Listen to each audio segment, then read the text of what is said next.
Hi, I'm Chloe and I'm coming to you from the hustle and bustle of our Redfern showroom. Today, I'm going to be showing you one of my favourite and go-to recipes, which is my yogurt flatbread. Now, a yogurt flatbread is cooked in many cuisines, but I'm going to be doing a bit of a Middle Eastern twist on this recipe today. So this is what you're going to need. 300 grams of self-raising flour, 300 grams of Greek yogurt, 2 teaspoons of baking powder. I'm going to be using sumac today, which is like a lemon-flavoured Middle Eastern spice. And I'm going to be using sea salt flakes, about 1 to 2 teaspoons. So grab yourself a bowl. Then we're going to add in our flour. And then add in your salt. So it's up to you, 1 to 2 teaspoons, followed by our baking powder. And then our sumac. About a teaspoon, and then let's add in our yogurt.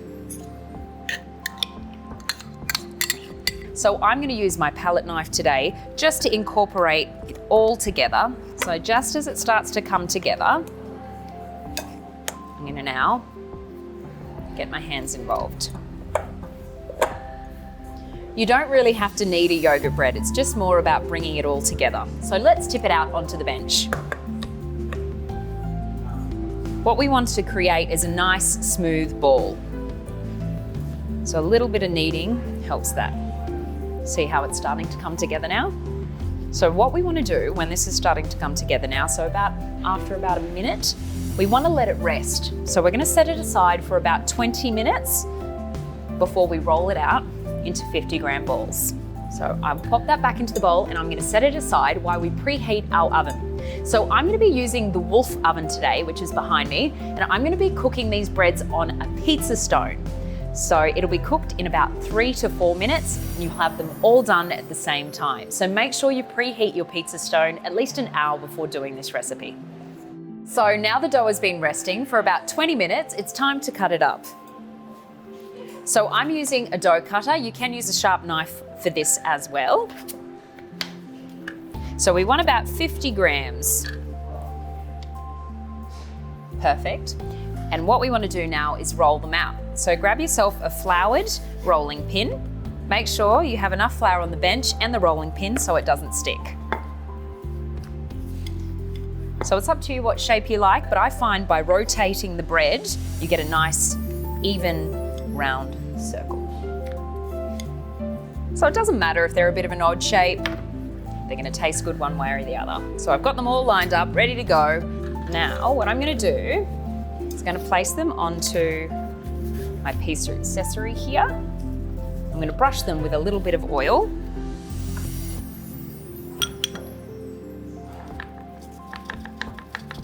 With that nice golden color. Now I have my pizza stone preheated to 250 degrees. What I love about seeing these in the oven is that they bubble up and really puff. You get a gorgeous crust on the outside and moist middle. All right, let's pop these in. Woo, she's hot, she's ready to go. I'll close the door. So that's actually been around 90 seconds and they look ready to flip. They're beautiful and puffy, bubbling away there. So I'm just going to turn them over and let them cook probably for about another 90 seconds. So they're good to go. So let's get them out. Oh, beautiful. So I can just grab the paper here. It makes it a little bit easier. Oh, gorgeous and golden brown. Look at that.